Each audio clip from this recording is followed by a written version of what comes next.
welcome to the Challenges Mostly Preview Show, where I, the founder, will attempt to preview every week five game of the NFL, the league where the records are made up and the injuries don't matter. Of course, we're going to kick off the show with the biggest example of the statement, the injury-ridden 49ers at the dominant Rams. Thursday night football viewers were stunned when the 49ers opened with a 14-0 lead and a 17-7 halftime lead. The Rams stormed back, but costly errors, including an extra point missed, a missed field goal, and this fumble at the 1 yard line with a little over a minute left to go in the game, sent it into overtime. And after the 49ers took the lead, the Rams went for it on fourth and short in 49ers territory rather than go for a field goal because, God forbid, we have another primetime game end in a tie. So, only to fall short and give the 49ers the win and yours truly a loss. But why focus on a loss when there are 13 more games to prepare for and stress over? So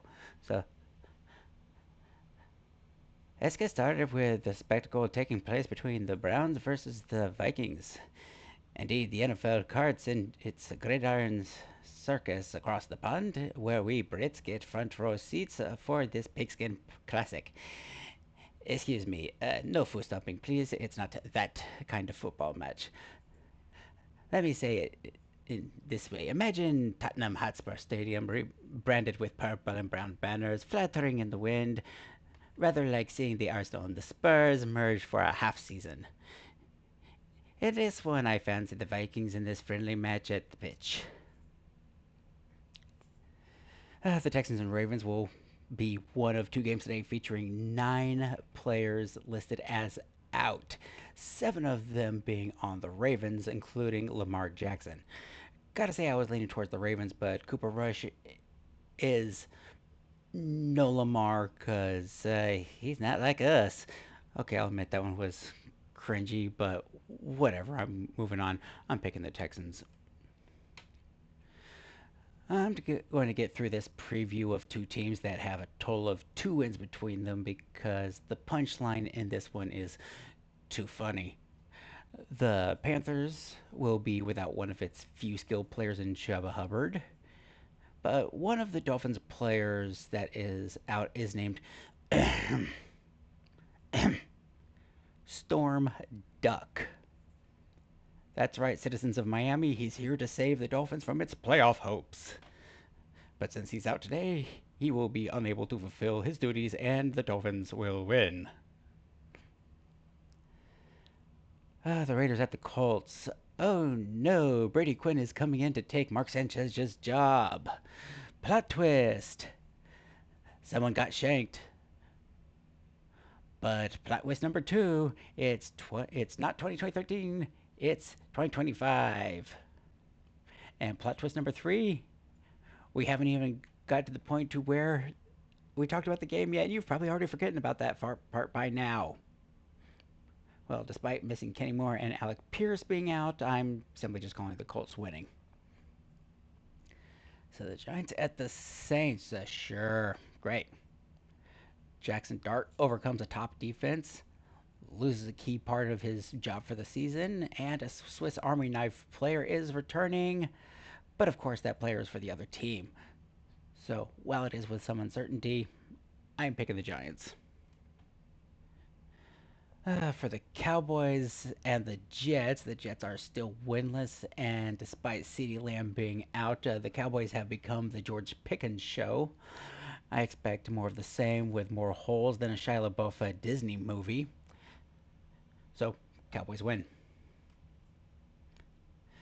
Well, I'd have to say we called it last week when we said that the Bengals would be the easy looking game for the Broncos going into their following weekend. Well, the Broncos are bringing in a team that is looking average compared to the 2024 version of their team, while the Eagles are still looking every bit as much of the Super Bowl defending champion that they are with minimal injuries. So, to the point, Eagles win. So next we have the Titans going to Arizona in a game between a team whose wins are hardly noticeable, and another that can't win at all. So simply based on that and the fact that they actually have wins, I'm picking the Cardinals.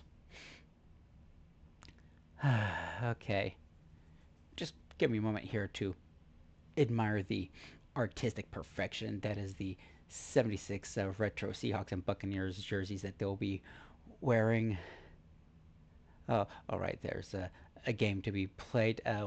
While a few key injuries are there for both sides, I'm inclined to pick the Buccaneers.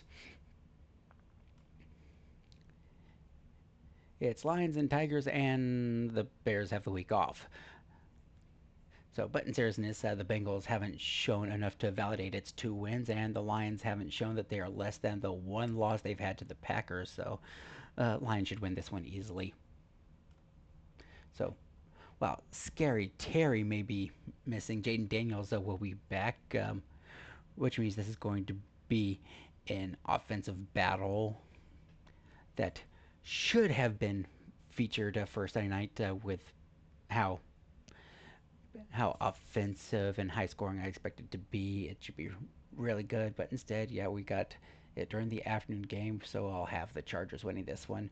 But speaking of the night game, Sunday night, it's a battle of the only two AFC East division winners of the last 16 seasons. It's Stephon Diggs taking on his former team.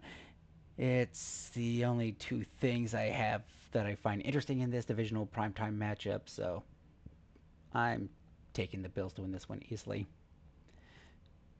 So we conclude well, who knows how quickly I'll be changing to the Manning cast in this game, featuring a team that is hard to believe is 3-1, and the AFC defending champions who are proving that they aren't done yet with an 11 game October Monday win streak. So I'm picking the Chiefs. So what do you think? I went 8-7-1 last week. I'm 64% on the season despite an 0-1 start. So how will I do this week? How well do you think you'll do? Do you think any of my takes will be spot on or off target? Comment below what your takes are for this week. Like, share, and subscribe if you like my videos, and if you think your takes are good from your armchair. We're always looking for new challengers. Until next time, remember that when there's when you've got something to prove, there's nothing greater than a challenge.